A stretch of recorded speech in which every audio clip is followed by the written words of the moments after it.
तो daily UPSC current affairs series के एक और नए डीप डाइव में स्वागत है सभी का।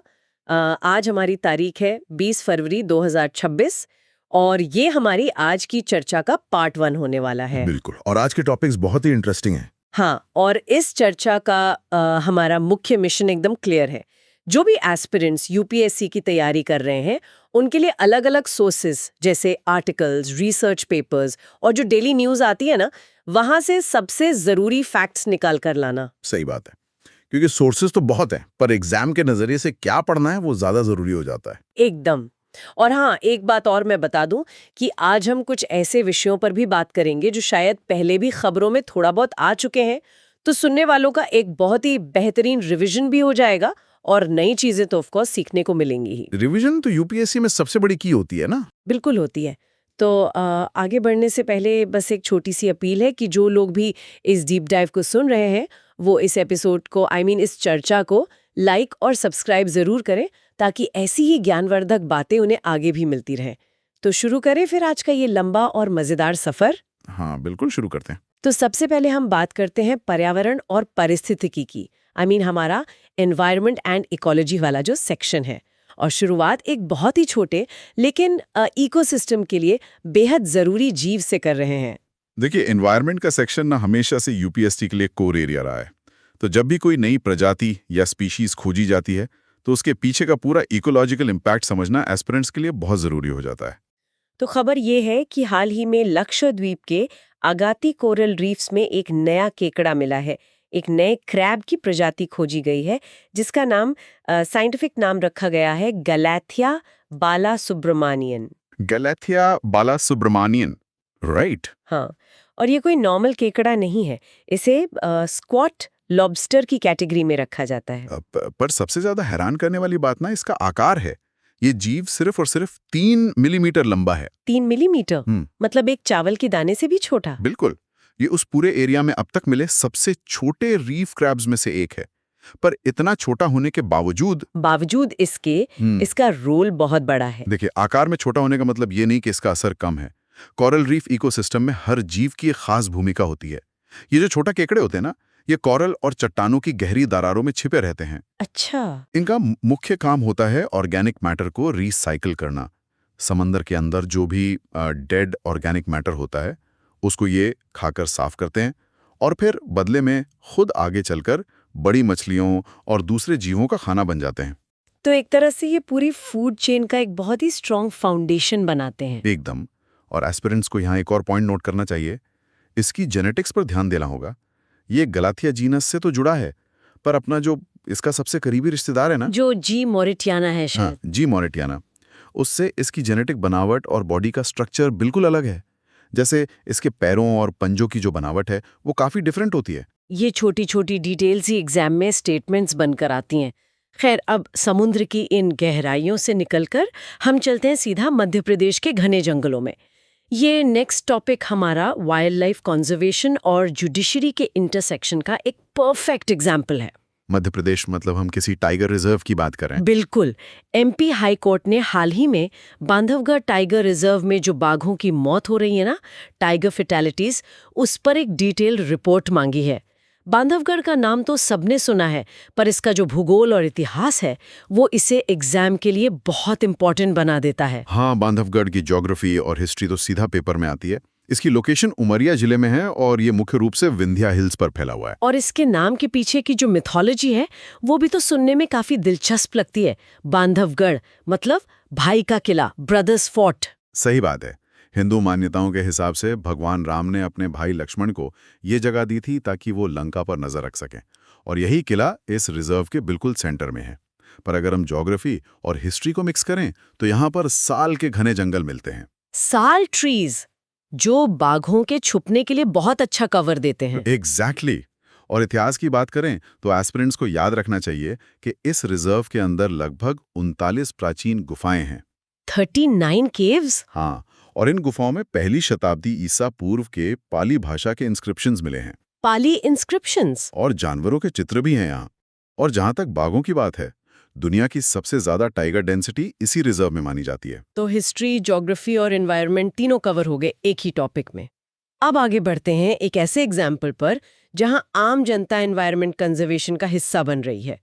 तमिलनाडु के तिरुपत्तुर जिले से एक बहुत अच्छी खबर आई है। क्या हुआ है वहाँ? वहां पब्लिक पोल के जरिए, जिसमें करीब 41,000 लोगों ने वोट किया, इंडियन ग्रे हॉर्नबिल को जिले का पक्षी बर्ड ऑफ द डिस्ट्रिक्ट चुना गया है, एकदम डेमोक्रेटिक तरीके से। ये कम्युनिटी पार्टिसिपेशन का एक बहुत ही शानदार एग्जाम्पल है। इंडियन ग्रे हॉर्नबिल हमारे इकोसिस्टम का एक बहुत ही इम्पॉर्टेंट हिस्सा है। अगर उसकी फिजिकल अपीयरेंस देखें तो इसका बॉडी लाइट ग्रे होता है और पेट डल वाइट होता है। और उसकी चोंच पर वो जो हॉर्न जैसा कुछ होता है। के पर्सपेक्टिव से जो कैच है, जो अक्सर ट्रिकी स्टेटमेंट बनता है, वो ये है कि इनमें नर और मादा, मेल और फीमेल दोनों एक जैसे दिखते हैं। इसमें कोई खुली सेक्सुअल डायमॉर्फिज्म नहीं होती। ओह अच्छा, दोनों सेम दिखते हैं। ये इम्पोर्टेंट पॉइंट है। और इनका हैबिटेट कैसा होता है? ये आर्बोरियल होते हैं, मतलब इनका पूरा जीवन पेड़ों पर ही बीतता है। ज्यादातर अंजीर या फिग्स खाते हैं ये। तो अगर ये अंजीर खाते हैं पेड़ों पर, तो ऑब्वियसली इनका सीड डिस्पर्सल में बड़ा रोल होगा। बिल्कुल। इन्हें फॉरेस्ट का फार्मा भी कहा जाता है। अपनी ड्रॉपिंग से ये बीज दूर दूर तक फैलाते हैं। और हाँ, इनका IUCN स्टेटस लीस्ट कंसर्न है, तो इनके विलुप्त होने का कोई तत्काल खतरा अभी नहीं है। चलिए, ये तो अच्छी खबर है। अब जमीन और जंगलों से उठकर थोड़ा आसमान और अंतरिक्ष की तरफ चलते हैं। विज्ञान और तकनीक, साइंस एंड टेक के सेगमेंट में हमारे पास एक बहुत एक्साइटिंग मिशन की अपडेट है। स्पेस टेक तो आना ही वाला था। हाँ, तो यूरोपियन स्पेस एजेंसी ESA के चियोप्स मिशन ने एक 4 प्लैनेट सिस्टम खोजा है। और इसमें दिलचस्प बात यह है कि इस सिस्टम का जो सबसे बाहरी प्लैनेट है वो गैस जाइंट ना होकर एक रॉकी प्लैनेट है। आमतौर पे बाहरी प्लैनेट गैस के बने होते हैं ना। हाँ, ज्यादा दूर वाले ग्रह अक्सर गैस जायंट्स होते हैं, पर चियोप्स ने ये जो रॉकी प्लैनेट ढूंढा है, ये एक बड़ी खोज है। चियोप्स का अगर मैं फुल फॉर्म बताऊं तो वो है characterising exoplanet satellite.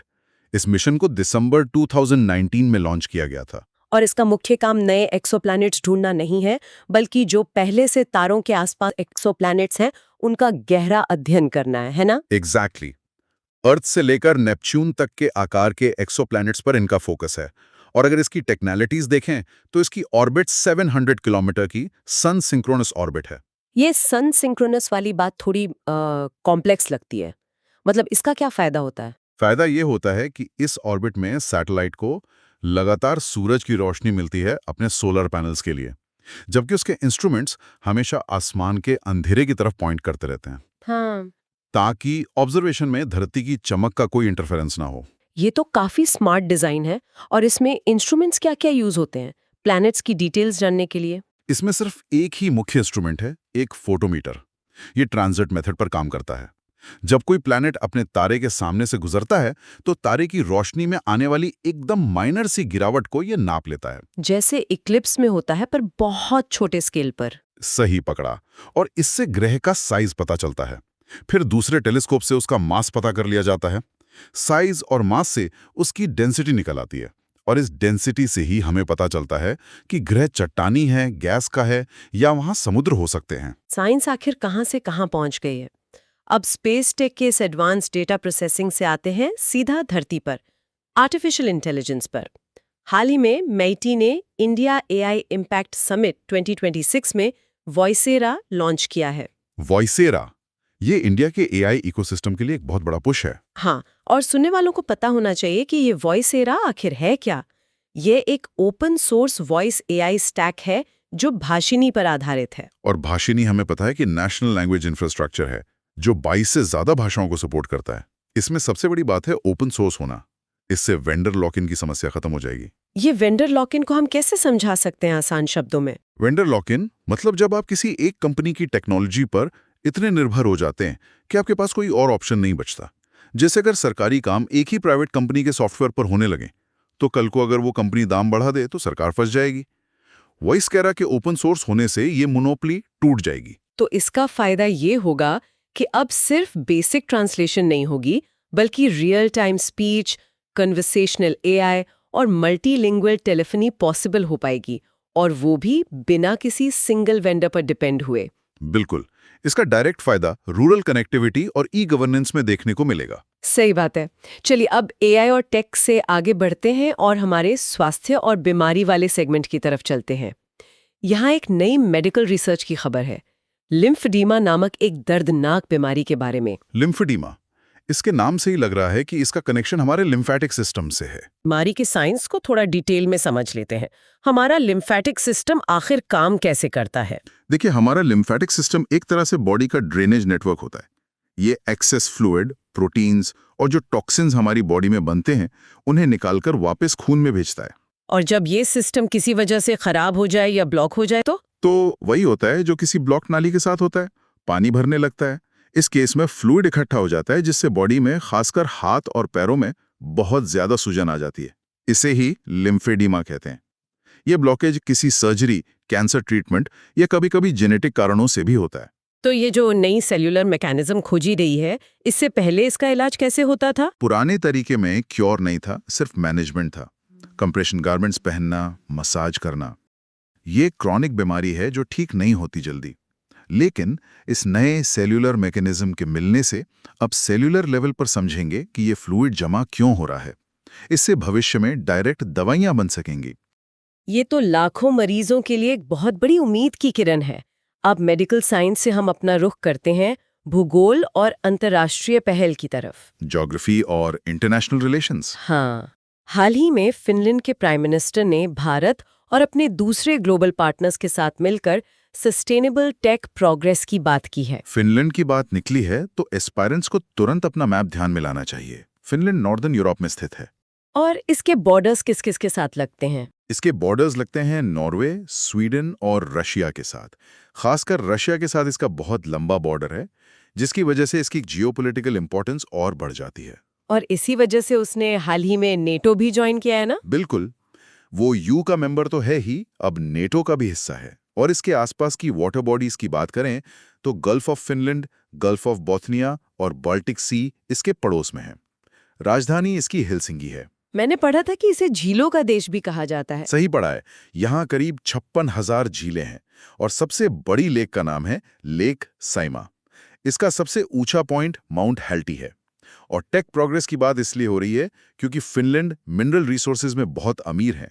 Copper, iron ore, nickel यहाँ काफी मात्रा में मिलते हैं, जो कि आज की टेक इंडस्ट्रीज के लिए बहुत जरूरी है।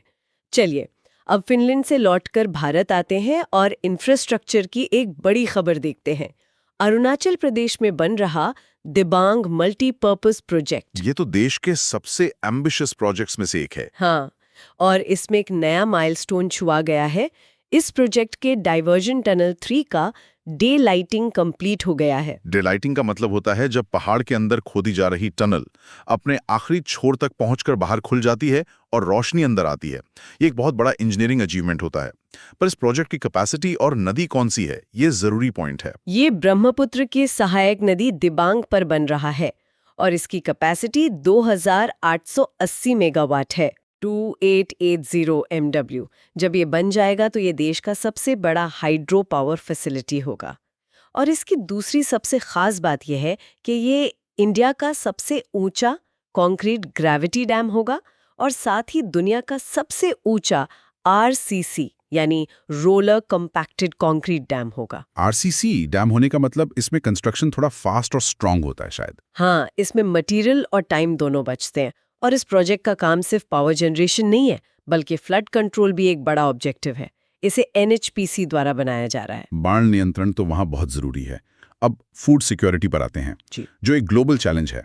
FCI यानी फूड कॉरपोरेशन ऑफ इंडिया और वर्ल्ड फूड प्रोग्राम के बीच चावल की सप्लाई को लेकर एक नया MOU साइन हुआ है। WFP ये यूनाइटेड नेशंस की सबसे बड़ी ह्यूमैनिटेरियन एजेंसी है।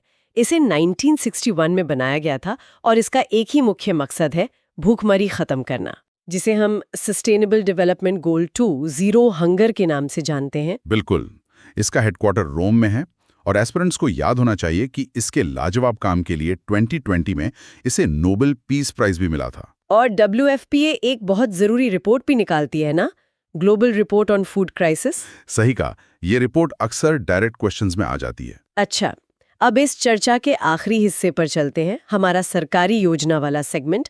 लखपति दीदी इनिशिएटिव को लेकर सरकार ने एक नया टारगेट सेट किया है, मार्च 2029 तक 6 करोड़ लखपति दीदी बनाने का। 6 करोड़, ये एक बहुत बड़ा टारगेट है।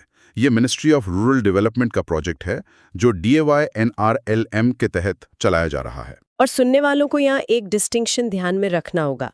इस योजना का फोकस पूरे सेल्फ हेल्प ग्रुप को अमीर बनाना नहीं है, बल्कि SHG के अंदर किसी एक अकेली महिला, इंडिविजुअल वुमेन को इतना सक्षम बनाना है कि वो माइक्रो एंटरप्राइज शुरू कर सके।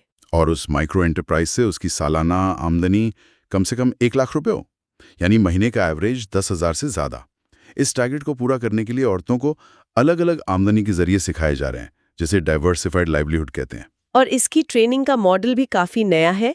कैस्केड ट्रेनिंग स्ट्रैटेजी यूज हो रही है। हाँ, कैस्केड अप्रोच में मास्टर ट्रेनर्स तैयार किए जाते हैं जो आगे औरतों को सिखाते हैं, जिससे ट्रेनिंग जल्दी और ग्राउंड लेवल पर एक्यूरेटली फैलती है। तो देखा जाए तो आज हमने सच में एक लंबा सफर तय किया।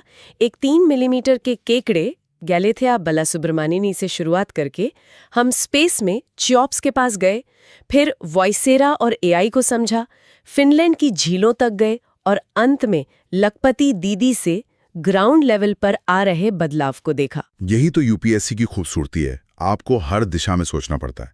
और इसीलिए मैं सभी सुनने वालों के लिए एक आखिरी सवाल छोड़ना चाहता हूं जो इन सब चीजों को आपस में जोड़ता है। जरूर, क्या सवाल है? जब वॉइसेरा जैसी AI टेक्नोलॉजी और चिओप्स जैसी स्पेस टेक इतनी तेजी से आगे बढ़ रही हैं, तो क्या हमें इस तरह के एडवांस टेक का इस्तेमाल दिबांग जैसे बड़े इंफ्रास्ट्रक्चर प्रोजेक्ट्स में फ्लड मॉडरेशन के लिए या फिर लिम्फेडेमा जैसी क्रॉनिक बीमारियों को समझने में नहीं करना चाहिए? एक आने वाले समय का एडमिनिस्ट्रेटर इन बिल्कुल अलग दिशाओं को आपस में कैसे जोड़ेगा, ये सोचने वाली बात है। ये बहुत ही प्रोवोकेटिव और डीप थॉट है। इंटरलिंकेजेस समझना ही तो एक अच्छे एडमिनिस्ट्रेटर की पहचान है। तो इसी सोच के साथ हम आज की इस डीप डाइव चर्चा को यहीं समाप्त करते हैं। सुनने वालों से एक बार फिर रिक्वेस्ट है कि इस UPSC करंट अफेयर्स की इस सीरीज को लाइक और सब्सक्राइब जरूर करें और हमारे अगले हिस्से यानी पार्ट 2 का इंतजार करें, जहां हम और ऐसे ही महत्वपूर्ण तथ्यों का विश्लेषण करेंगे। तब तक पढ़ते रहिए और आगे बढ़ते रहिए।